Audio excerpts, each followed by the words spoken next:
só queria reforçar, algumas pessoas fizeram algumas perguntas no começo da nossa conferência sobre os materiais que a gente tem aí desenvolvido.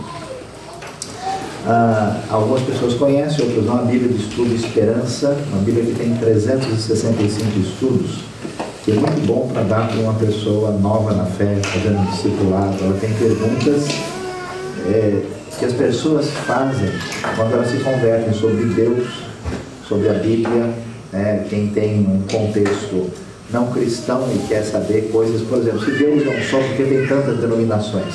Que resposta te dá para esse tipo de pergunta? Por que os cristãos criticam, por exemplo, o uso de drogas? Que versículo da Bíblia? Então, tem um texto, tem um pequeno estudo e serve para uma reflexão. O material dos DVDs do Rota 66, que é essa proposta de um comentário bíblico, foram filmados nas terras bíblicas.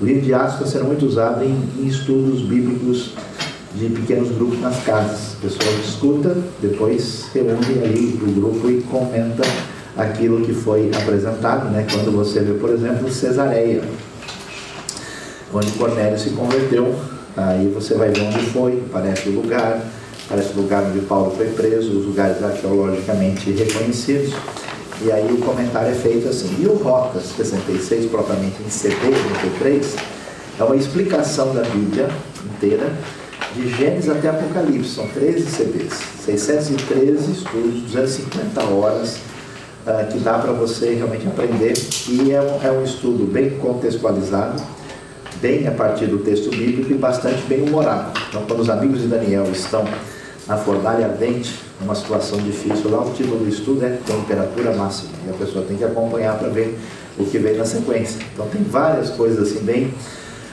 interessantes que valem a pena. Eu fiz um comentário com algumas pessoas, eu vou fazer com todas para que a gente seja bem amplo e objetivo. Nós temos feito algumas viagens para as terras bíblicas com o objetivo de estudo. Eu não quero que participem dessas viagens pessoas que querem só passear ou pessoas que vão para lá com outros objetivos. A gente tem uma viagem que é um congresso em Israel. O Dr. Shelley vai estar falando, eu vou estar falando, o professor Itamir Neves, da Plano Mundial também. Eu tenho até um panfleto para quem estiver interessado, chama-se Congresso Raízes da Nossa Fé. Vai acontecer de 3 a 12 de janeiro de 2013 em Israel, e vai visitar Cesareia Marítima, Tel Aviv, Jerusalém, Mar Morto, Rio Jordão, Galileia, todos os lugares, e nós vamos ter reuniões especiais do congresso que vai acontecer, inclusive com a presença de um rabino messiânico, professor da Universidade Hebraica de Jerusalém, que vai falar. Então, se tem gente interessada com esse objetivo de estudo, a gente poderia até formar um grupo saindo do Japão, que aliás o custo da passagem é mais barato, e a pessoa vai até o Japão, sai do Japão até Israel, inclusive é mais perto do que sair do Brasil, e pode participar, e há um preço melhor para pastores, que é promovido não pela gente, mas pelo Ministério do Turismo de Israel, que faz esse tipo de promoção, entendendo que os pastores podem multiplicar o conhecimento sobre o assunto. Há uma outra viagem em dezembro. Essa em dezembro vai ser Istambul, na Turquia, Jordânia e Israel. Então, se alguém tiver interesse específico, saindo do Brasil, a viagem de janeiro, por exemplo, custa $4.140. Isso envolve passagem de ida e volta. Se a pessoa não se comporta direito, a gente deixa na faixa de Gaza mesmo, não precisa voltar. Mas ida e volta. Hotel de muito boa qualidade, geralmente os hotéis têm um padrão de pelo menos 4 estrelas. Ônibus com Wi-Fi no ônibus.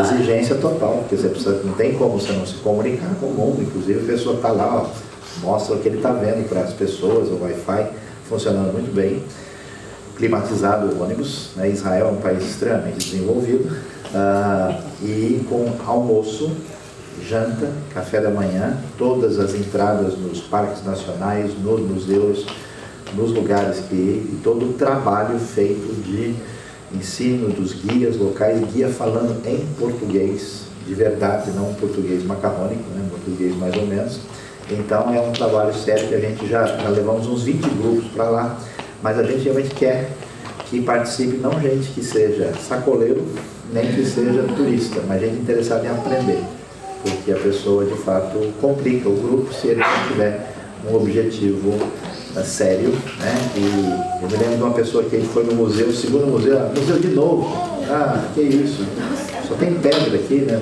Não tem condição, aí a pessoa de fato não tem como aproveitar o lugar, o ambiente. Então, várias pessoas estavam me perguntando se dá para ter contato comigo. Dá. Meu e-mail é saiãoluiz@gmail.com. Saião é com Y, tá? Porque você põe com I, ele volta, e Luiz é com Z. Então, Saião Luiz, tudo junto, @gmail.com. Eu também tenho Facebook, alguns de vocês estão no Facebook, mas o meu Facebook está precisando de oração, porque está ali no limite de 5.000 pessoas, às vezes sai um, entra um, está cheio, então nem sempre, às vezes a pessoa pede para entrar e não consegue. Eu tenho 2 contas, mas elas estão cheias, mas tem uma página também, que é chamada fanpage, né? Então se você precisar mandar recado, né? E bom, pode mandar recado, fazer perguntas, mas a gente peça que faça com moderação, porque às vezes tem gente que todo dia o cara tem uma pergunta, né? Professor, é o seguinte, quais são os nomes dos descendentes de Adão? Aí você tem que, né, passar a vida respondendo. Então, assim, de vez em quando, uma questão ou outra, mas não dá para a gente... E todo mundo sabe, vocês podem e devem acompanhar a Rádio Transmundial, que está disponível, tem aplicativo para celular aqui. Nós temos vários programas lá.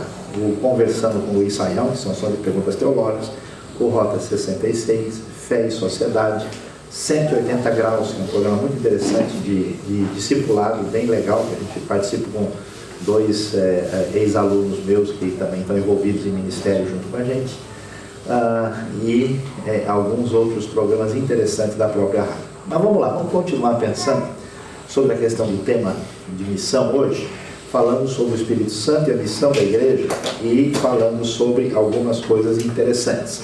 Nós vamos lembrar de Atos, né? Lembramos que nós falamos ontem a respeito da missão da igreja, e vamos lembrar, né, que Atos, o livro de Lucas, muito bem estruturado e organizado, ele se define da seguinte maneira: Atos tem 28 capítulos. Desses 28 capítulos, se você olhar direitinho, você tem um livro organizado em cima de 3 pessoas. Nós temos primeiro Pedro, depois Filipe e depois Paulo.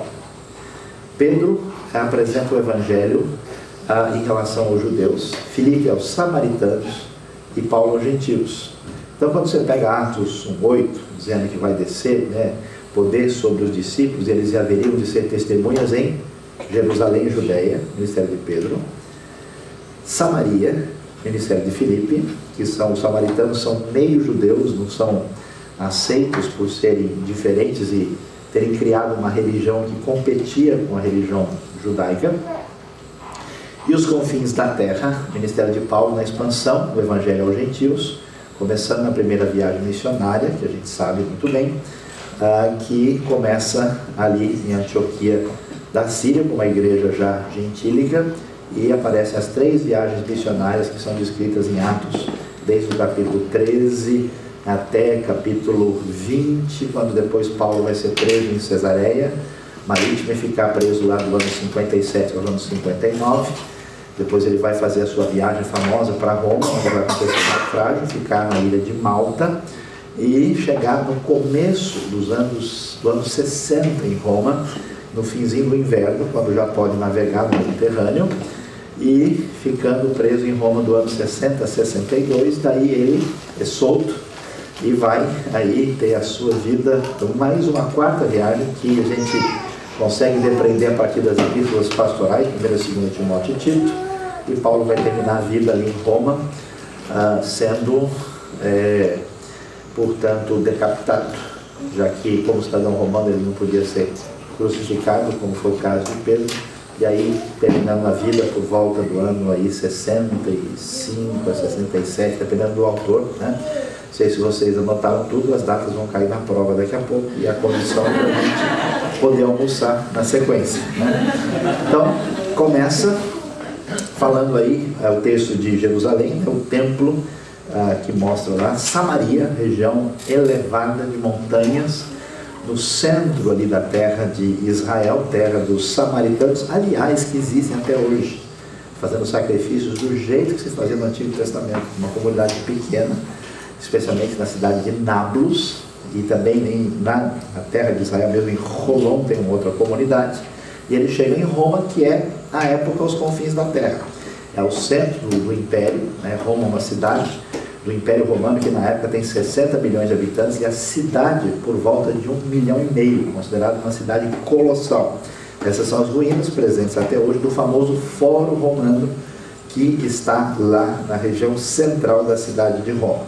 O que acontece? Durante a expansão do Evangelho, vocês vão se lembrar bem, Paulo começa pregando o Evangelho primeiro na região da Galácia. E aí ele passou por Chipre, lá se converte o famoso Sérgio Paulo, que é o primeiro líder, governante político a se converter na história do cristianismo. Depois ele chega na Galácia e até então os gentios que tinham sido convertidos eram gentios tudo gente boa. Ninguém deles torcia para o time errado. Depois vocês vão descobrir, né, o que acontece aí, quem recebeu uma revelação especial. E esses gentios tinham conhecimento do judaísmo, tinham ligação bastante próxima, eram quase convertidos.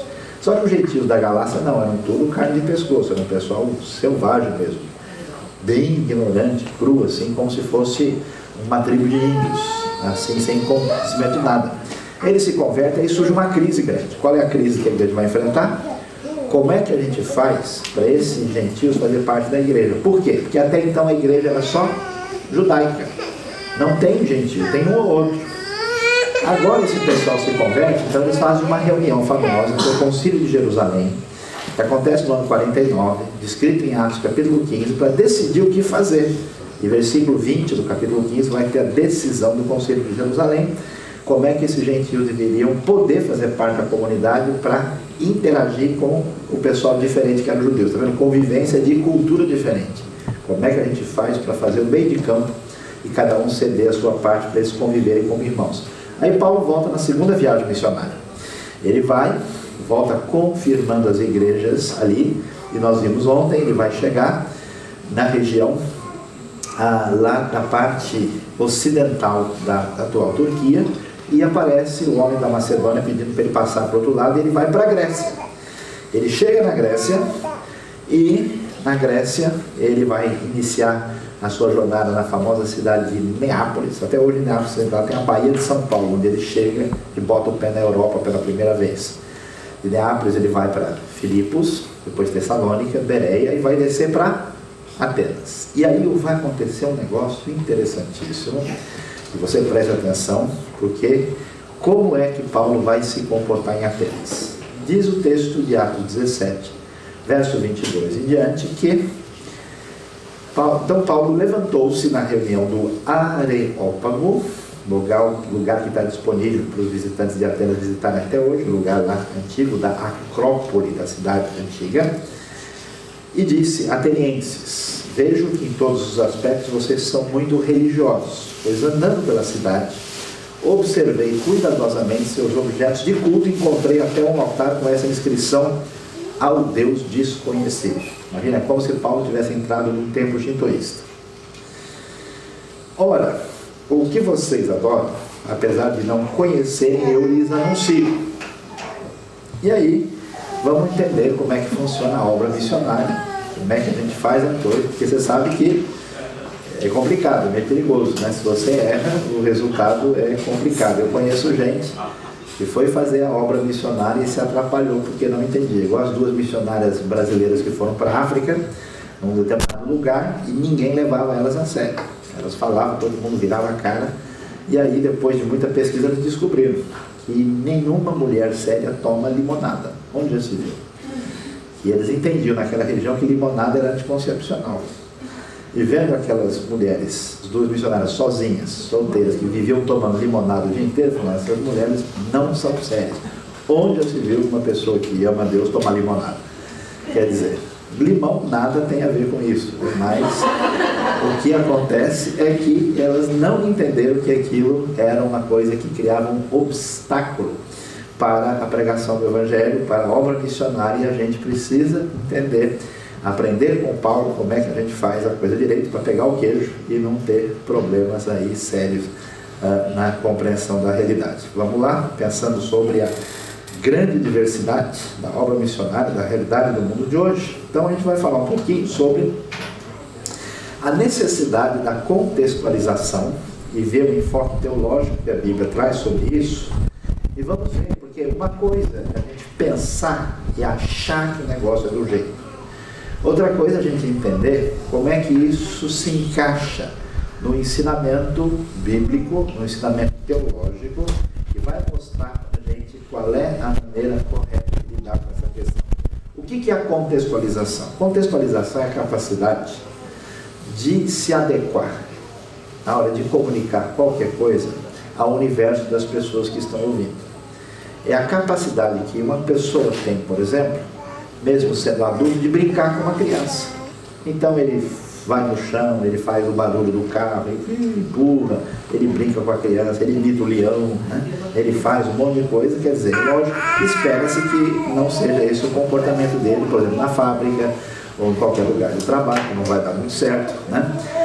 Mas para fazer isso com a criança, isso tem um resultado muito adequado. Então essa capacidade de agir em função do contexto é fundamental. A gente tem isso, tem pessoa que é sem noção, não percebe que o ambiente, tal situação não cabe, não faz sentido.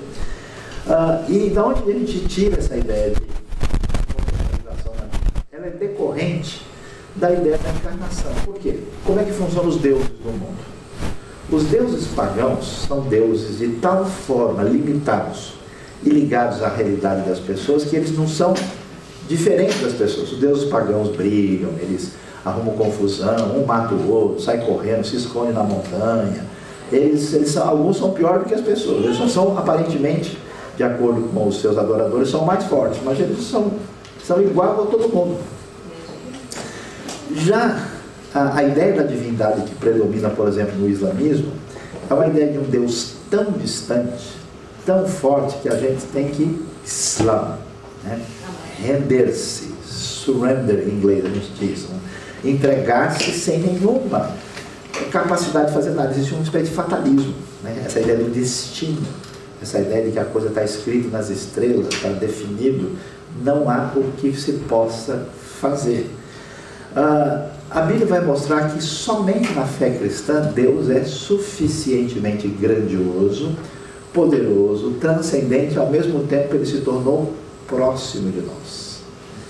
Por isso, até quem adquiriu o livro lá, a gente convida você a ler a Teologia do Nenê.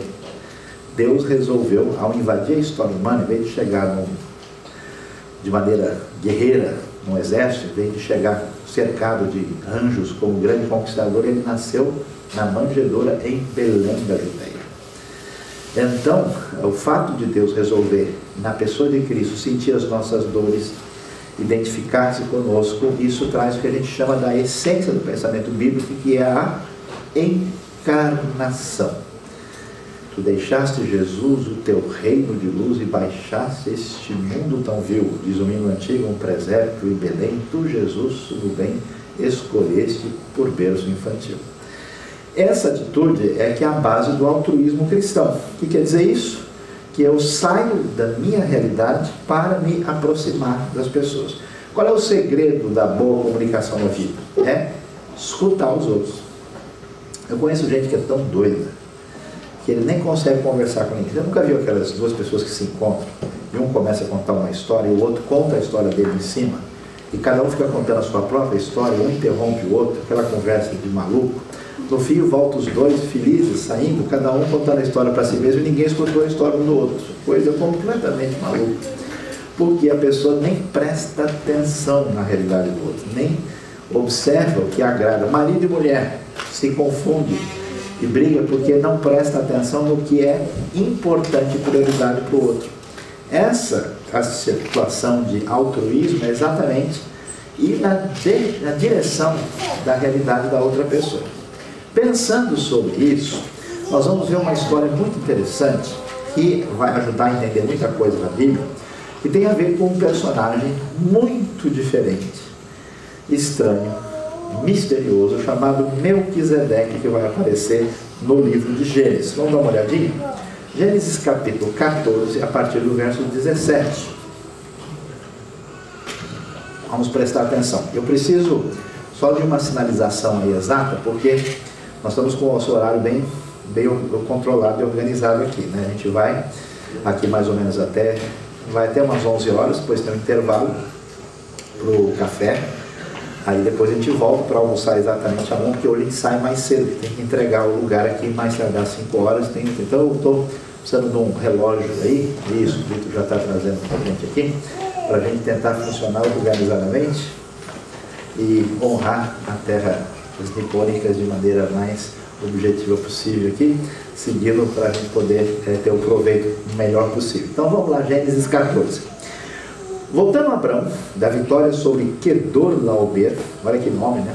Isso aí é bom para pôr no cachorro do vizinho que late muito, né? E sobre os reis que a ele se haviam aliado, o rei de Sodoma foi ao seu encontro no vale de Savé, isso é o vale do rei. Então, Melquisedeque, rei de Salém, sacerdote do Deus Altíssimo, trouxe pão e vinho e abençoou Abraão, dizendo: bendito seja Abraão pelo Deus Altíssimo, Criador dos céus e da terra, e bendito seja o Deus Altíssimo que entregou seus inimigos em suas mãos. E Abraão lhe deu o dízimo de tudo. Quem é Melquisedeque? O que tem de estranho aqui? É que por enquanto, você lembra da história direito? Gênesis 12?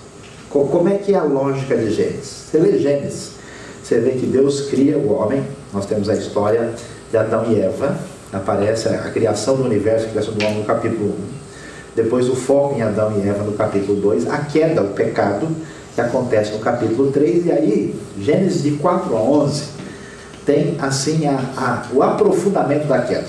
Você tem a história de Caim e Abel, quando você vê o assassinato dos primeiros 2 irmãos da história, a queda que começou no Éden amplia na história de Caim e Abel, né?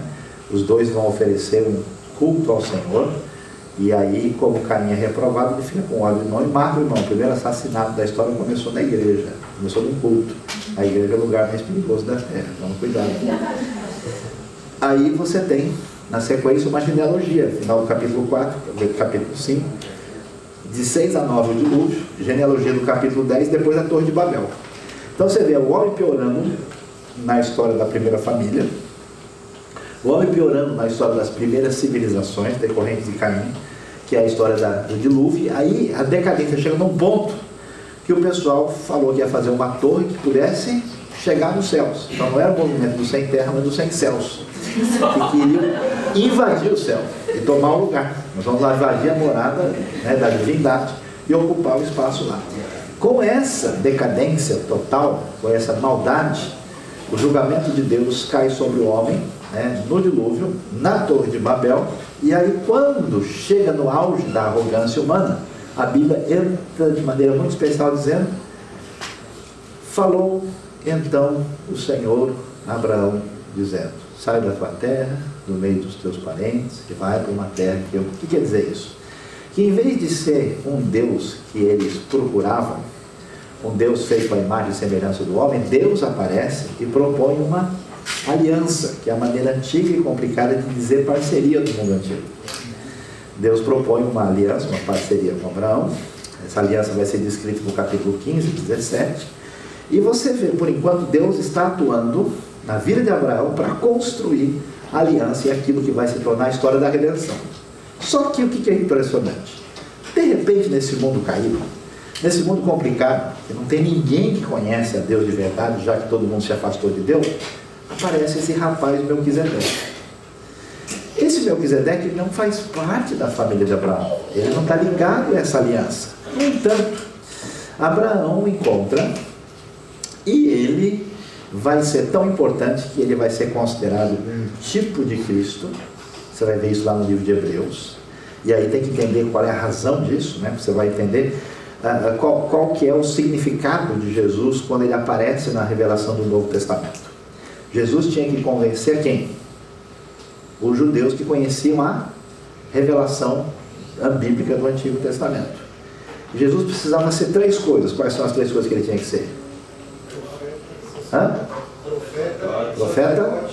Profeta, sacerdote e rei.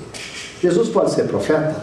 Tranquilo, toda hora ele fala. O que eu estou dizendo foi o que o meu pai me mandou dizer. Por que ele tem que ser o profeta? Porque lá no Deuteronômio está dizendo que o Senhor, Deus, levantará um outro profeta semelhante a Moisés. Quem não ouvir este profeta será eliminado do meio do seu povo. Então Jesus é a última palavra de Deus no sentido pleno. Ele é o verbo encarnado, ele é aquele que traz a palavra divina, ele é o profeta por definição. Ele é rei. Por que ele é rei? Porque ele é descendente de Davi. Deus tem uma aliança com Davi. Eu não deixarei faltar descendentes no seu trono. E portanto ele é o descendente de Davi que vai trazer de novo o reino, no sentido que Deus deseja para esse reino, e vai se apresentar como Messias. Messias quer dizer ungido, Mashiach, escolhido de Deus. Agora Jesus pode ser sacerdote? Não pode. Por que ele não pode? Porque sacerdote é só da tribo de Levi, descendente de Arão. Então quando alguém fosse falar para um judeu daquele tempo, ele responderia imediatamente: não, mas como assim ele vai interceder pelos nossos pecados? Ele não é sacerdote, ele não pode nem fazer o sacrifício lá no altar do holocausto. Aí então o raciocínio do Novo Testamento é dizer, lá no livro de Hebreus, Jesus é um sacerdote superior, porque ele é um sacerdote da ordem de Melquisedeque. E aí o judeu fala: como Melquisedeque? Bom, Melquisedeque, você acha que ele não tem pedigree suficiente para ser sacerdote? O nosso pai Abraão, que é a referência, que é o início de tudo, aceitou ele como sacerdote. Então quem é você para dizer que ele não tem esse valor todo? E por que Melquisedeque é tão importante? Porque Melquisedeque não faz parte do povo da aliança, que está prefigurando que esse sacerdócio de Cristo atingiria quem? As nações, os outros povos, né? Os gadins, ou os goímos, como a gente diz em hebraico, até parecido, gadim e goim, é tudo muito semelhante. Então, ele é um sacerdote que não pertence ao povo da aliança, ele é reconhecido por Abraão, ele recebe o dízimo de Abraão, e vai mostrar para a gente uma coisa interessante, que nem todo mundo talvez parou para pensar direito, que Deus atua fora da aliança. Porque Deus não é o Deus só do povo de Israel. O povo de Israel demorou para entender isso. Ele achou que Deus é propriedade exclusiva deles. Deus, ele é o Criador dos céus e da terra. Ele é o Senhor do universo. Ele é o Senhor da história. É interessante quando Paulo vai falar aqui em Atenas, ele vai falar para os gregos, você viu que ele não citou versículo bíblico. Ele não pegou o Velho Testamento para dizer: olha, esse Jesus que eu ia anunciar é o que os profetas disseram. Por que ele não fez isso? Porque para os gregos não tinha nenhum sentido, nenhum valor. Então, o que a gente vai perceber? Uma coisa que nem todo mundo entendeu ainda, que Deus não é propriedade exclusiva da igreja. Tem gente que acha que Deus é igual uma rádio FM, assim, que pega só perto da igreja, né? Saiu ali, ele não funciona mais, não pega direito. Essa ideia, né, de que Deus está localizado, Deus depende de alguma estrutura pré-definida, a gente vai entender direitinho. E como é que a gente entende isso? Vamos ver como é que a gente pode falar do que a gente chama revelações de Deus. O que quer dizer revelação? Como é que Deus se dá a conhecer? De modo geral, a gente pensa em revelação de Deus de duas maneiras básicas. Deus se revela na revelação geral e específica. Mas para ser mais detalhado, eu queria fazer a seguinte distinção. Dentro da revelação geral, a gente descobre que Deus existe por meio da criação. O que diz o Salmo 19? Os céus manifestam a glória de Deus, o firmamento anuncia a obra de suas mãos. Um dia declara isso, outro dia, uma noite relata isso, outra noite. Isso quer dizer que, concordando com Romanos capítulo 1, tudo o que se pode conhecer de Deus, a sua divindade, o seu eterno poder e os seus atributos, claramente se reconhecem por meio das coisas que foram criadas. Por isso, os homens são indesculpáveis, porque no fundo todo mundo sabe que Deus existe. Não existe um povo no mundo que não tenha conceito de religião, que não enterre os seus mortos, que não se preocupe com a realidade ética e da vida. Por quê? Porque Deus pode ser percebido na sua existência e do seu poder por meio da criação. O ser humano, diz a Bíblia o quê? Nasce Adam Betsalbeinu Kidmotei. Façamos o homem à nossa imagem e nossa semelhança. O ser humano é feito à imagem e semelhança de Deus. O que quer dizer isso? O ser humano tem espiritualidade, que o ser humano tem senso ético, ele tem inteligência, ele tem várias coisas que apontam para Deus. Então o próprio ser humano, pela sua condição ética, de certa forma ele é uma revelação de Deus para si mesmo. O maior aliado que você tem quando você evangeliza uma pessoa é a própria pessoa, porque ela tem senso moral, ela tem coerência, ela tem lógica, e você apertando, ela é obrigada a reagir, né? Por que pessoas que não são cristãs são capazes de fazer muita coisa boa? Porque elas são imagem e semelhança de Deus. Elas fazem coisas imperfeitas. Por quê? Porque a depravação total, o pecado original está em todo mundo. Mas as pessoas todas, uma mãe que está amamentando um filho não é um monstro, ela é uma pecadora apenas. E, portanto, nós somos imagem e semelhança de Deus. Agora, além dessa revelação que a gente encontra geral, nós temos a revelação específica de Deus. Que revelação é essa? 3 aspectos merecem atenção. A revelação de Deus na história da cultura. Por incrível que pareça, muitos povos que não conhecem o Evangelho têm muitos elementos na sua cultura que têm ligação com o Evangelho. Por quê? Porque todo mundo vem de Noé. Todo mundo, na sua última instância, está ligado lá atrás. Há elementos na história da cultura que são guardados e que têm ligação, ou por causa da imagem de Deus, ou por causa de elementos que ficaram e que marcaram a história. Interessante, um amigo meu que foi missionário na África contou a história de um outro missionário que teve numa região de Angola e foi visitar uma região lá no Planalto mais elevado, onde eles foram encontrar um povo que nunca tinha ouvido nada sobre o Evangelho. Aí o missionário foi lá, arrumou um cara que conhecia a língua do pessoal, foi traduzir. Aí ele chegou lá, vim aqui para falar do Evangelho para vocês. Opa, que beleza, vamos lá. Então, a gente quer começar contando o que a gente veio dizer. Aí o líder africano falou: não senhor, aqui só vai sentar e só vai escutar. Primeiro a gente fala, depois vocês falam. Vocês vão primeiro ouvir a nossa história, mesmo nós temos coisa para contar. Aí ele sentou e o cara começou a contar. Bom, é o seguinte, muito tempo atrás, no começo da história, a gente fazia parte, junto com os outros povos, de um povo só, e todo mundo falava a mesma língua. Aí houve uma confusão, as pessoas começaram a complicar a vida da divindade, e aí aconteceu que houve um rolo e a gente não conseguiu mais entender um ao outro, e o nosso grupo se afastou, saiu e vem andando pelos planaltos e veio migrando de lugar para lugar, até que a gente chegou nesse lugar, e aqui a gente trabalha o nosso gado, a gente faz o nosso pastoreio, e a nossa história é essa, e hoje a gente vive assim, faz assim, nossa vida, e contou. Ele falou: bom, então essa é a história da nossa tribo, do nosso grupo, e agora você pode falar. O que você tem a dizer para nós? Ó, eu tenho a dizer para você assim, que o grande Deus mandou escrever um livro, e eu trouxe esse livro para vocês, e nesse livro tem a história de vocês. Ela falou: imagine, que isso, não acredito. Não, é verdade, você quer ver? Posso ler a minha história? Pode. Aí abriu lá em Gênesis 11 e começou a contar. Aí o livro falou: rapaz, o livro é bom mesmo, hein?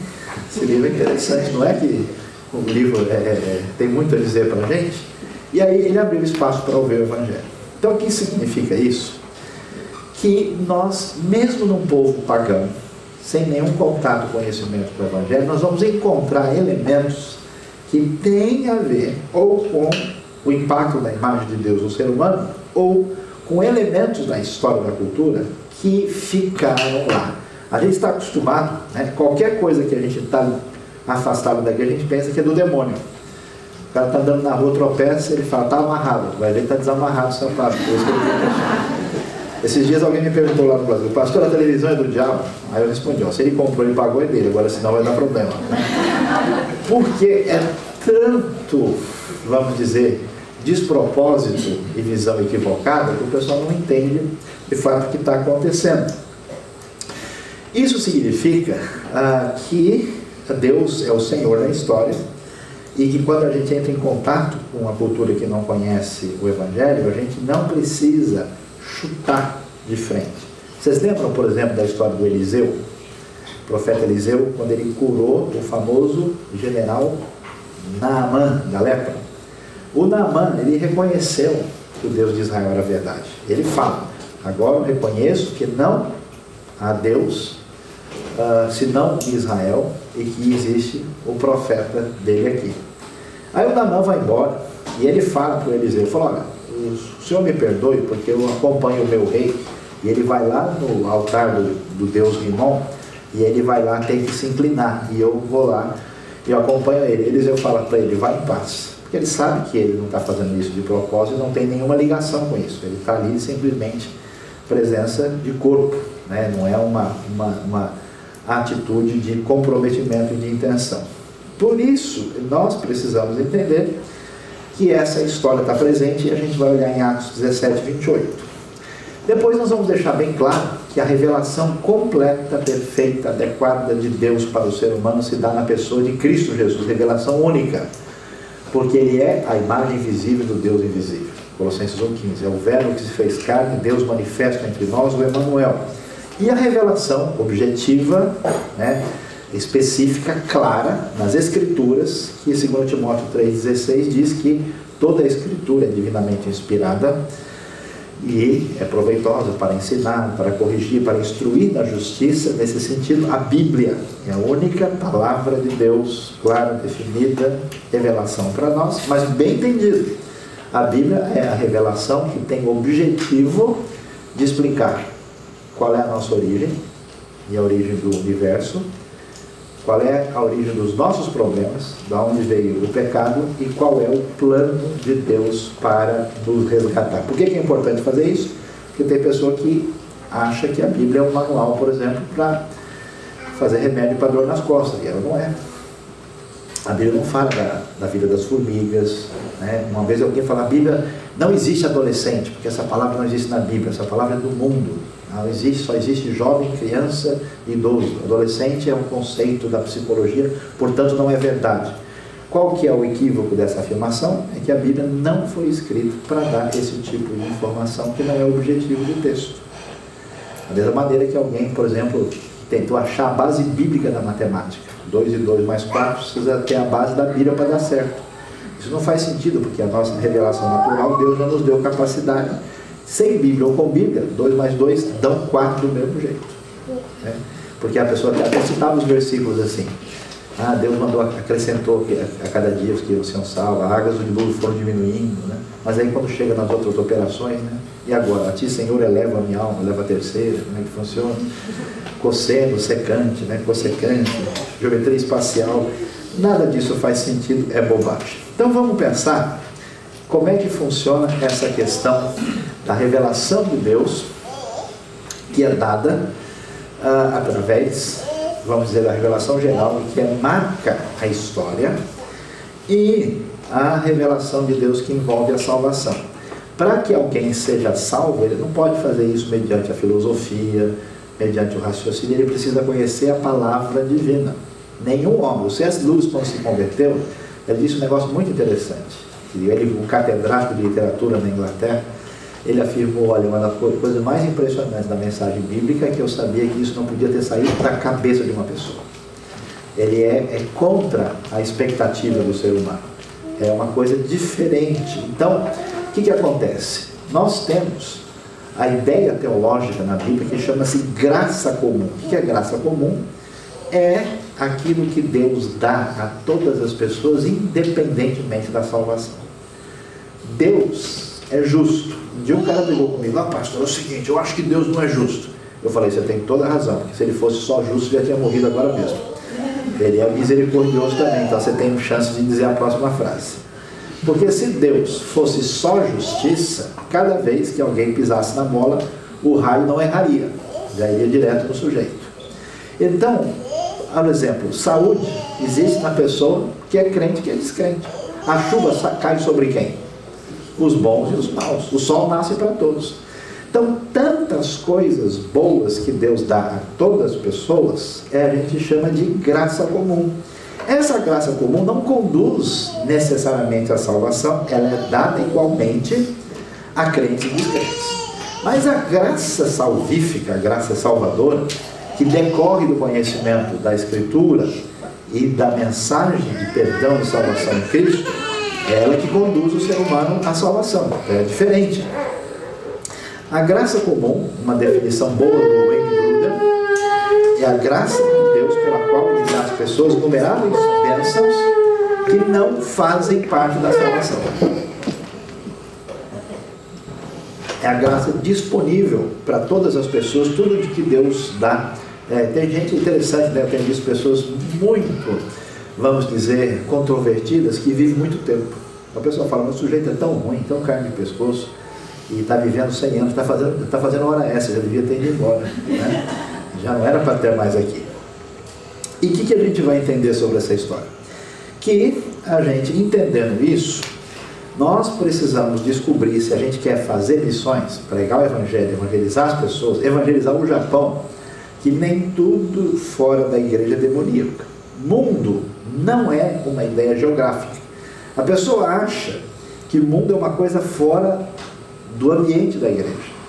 Mundo é um conceito, a palavra mundo vem da palavra cosmos no grego, que é uma ideia de sistema organizado. Cosmos deu uma origem à palavra cosmético. As mulheres, quando querem pôr a cara em ordem, elas põem cosméticos. Cosmos vem daí, senão a cara não fica em ordem. Esse que é o conceito. Então existe uma ordem, um sistema organizado ante Deus nesse mundo. E esse sistema, que é um sistema de valores ante Deus, a pessoa pode estar dentro da igreja e ter uma mentalidade mundana. Não é o lugar, o ambiente que ele vive. Então, mundo não é uma ideia geográfica. Não é uma ideia que tem a ver com um conceito particularizado. Nós vamos então ver que o conceito de graça comum é importante. Por quê? Domínio físico. Os descrentes continuam a viver nesse mundo apenas por causa da graça comum, senão eles receberiam um juízo imediato. Deus deu mais um dia de vida, para você, para mim e para eles. O domínio intelectual. A graça comum de Deus no mundo intelectual é vista pelo fato que todas as pessoas têm um conhecimento de Deus. A mente delas tem um reconhecimento de Deus. Então, em vez de você chutar pessoas, tem que aproveitar aquele conhecimento. Como, por exemplo, a pessoa fala alguma coisa errada sobre Deus, em vez de você entrar de carrinho, você fala, pois é interessante isso. Só que tem mais uma coisa que você precisaria acrescentar. Você vê que quando Paulo chegou lá em Atenas, é mais ou menos como um crente, bem bíblico, assim, um batista, um presbiteriano, amigo da reforma, entrando num tempo de umbanda. Imagina, é orixá para tudo quanto é lado, né? Se eu estivesse lá, o cara quase falaria, cruz credo, creme Deus Padre, mas eu não vou falar porque eu não sou, né, desse perfil, né? Só para ver se vocês estão funcionando ainda, né? Então, é uma coisa completamente fora do lugar. O domínio intelectual, essa graça comum de Deus, é vista de fato nas pessoas que têm esse conhecimento. Que mais? Domínio moral. Deus também, por meio da graça comum, limita os homens para que não sejam tão maus quanto poderiam ser. Que o ser humano abandonado, né? Se vocês pudessem um dia dar uma lidinha no livro, A Vida dos 12 Césares, de Suetônio, mostrando a crueldade que os imperadores romanos e seus assessores faziam, um negócio inacreditável. O sujeito, assim, um dos imperadores gostava de cantar no Nero, né? E o negócio dele era complicado. Eu não sabia se era melhor morrer ou escutar ele cantando. E aí, quando ele começasse a cantar e as pessoas não gostassem ou rissem, ele mandava jogar o cara do precipício. Um dos imperadores passou e viu 2 adolescentes e quis se aproveitar deles sexualmente. O pessoal resistiu e quebrou as pernas dos 2. Isso era visto como uma coisa assim, de sinal de poder, de triunfo. Maldade. Por que que o mundo não vira selvageria total? Que a graça de Deus impede. Não permite que a coisa vá além, para não virar um caos, uma civilização da época do dilúvio, a Sodoma e Gomorra. O domínio criativo. Deus tem permitido aos homens muito talento na área artística e musical, na literatura e assim por diante. Ah, mas o sujeito não é, o Tom Jobim não era crente, mas a música dele é bonita pra caramba. Por quê? Porque foi Deus que criou o homem. O Beethoven era crente? Não sei, mas que ele tocava no piano de arrebentar a boca do balão, né? Tocava. Essa arte a gente deve admirar, claro, porque ela reflete o quê? A criatividade que Deus deu por homem. O fato dele talvez não acreditar em Deus não muda o que Deus fez com ele. O pavão não acredita em Deus no sentido teológico do termo, mas as penas dele continuam bonitas. E está cheio de pavão, né? Que não tem bico nem pena, fazendo coisa bonita por aí, e que precisa crer em Deus, mas aquilo que, né? A gente, então, nesse sentido, o povo da igreja precisa entender que muita coisa bela, bonita, inclusive na história do Japão, na arte japonesa, na cultura, é admirável e reflete isso que Deus fez. O domínio social, a graça de Deus, também é evidente na existência de várias organizações e estruturas da sociedade humana, porque senão viraria um caos. Está cheio de organização beneficente, que procura fazer o bem e produzir benefício na sociedade, porque essas pessoas têm algum tipo de influência parcial de Deus na vida dela. E até no domínio religioso. Também no domínio da religião humana, a graça comum de Deus produz algumas bênçãos para os descrentes. Mesmo que eles não saibam, eles acreditem equivocadamente, muitos estão à procura de uma revelação final completa e não sabem qual é o caminho final. Então a gente aprende a raciocinar de uma maneira diferente. Olha que coisa interessante. A literatura brasileira, qual é a fonte dela? Começa na literatura portuguesa. Quem é o autor mais famoso de toda a história da literatura portuguesa? Luís Vaz de Camões. Quer ver um trecho da poesia dele? Olha lá. Verdade, amor, razão, merecimento, qualquer alma farão seguro e forte. Porém, fortuna, causa, tempo e sorte, tendo um confuso mundo o regimento. Efeitos mil revolve o pensamento e não sabe que causa se reporte, mas sabe que o que é mais que vida e morte, que não alcança o humano entendimento. Doutos varões darão razões subidas, mas são experiências mais provadas, e por isso é melhor ter muito visto. Coisas há que passam sem ser cridas, e coisas cridas há sem ser passadas. Mas o melhor de tudo é crer em Cristo. Luís Vaz de Camões. O maior autor da história da literatura de língua portuguesa tem um soneto famoso que afirma que o melhor de tudo é crer em Cristo. Quantas pessoas você já ouviu em pregação citar Luís Vaz de Camões dizendo que ele afirmou isso? E é a parte mais básica da literatura brasileira. E a gente tem várias coisas ligadas a isso. Olha só, por exemplo, a Reforma Protestante. Quando ela eclodiu na Europa, ela produziu o quê? Arte. Olha o famoso quadro do Rembrandt, o filho pródigo, né? Arte, cultura e fé. Ligação uma coisa com outra. Quer dizer, a gente vê aí essa manifestação da beleza, da estética, agora associada por um conteúdo cristão que viesse a complementar de maneira plena aí aquilo que aconteceu no ambiente reformado. Então vamos dar uma olhada no que acontece com Paulo em Atenas. Vamos dar uma parada aqui. Vamos fazer o nosso intervalo para fazer o suspense, né? A seguir as cenas dos próximos capítulos, né? De Paulo em Atenas.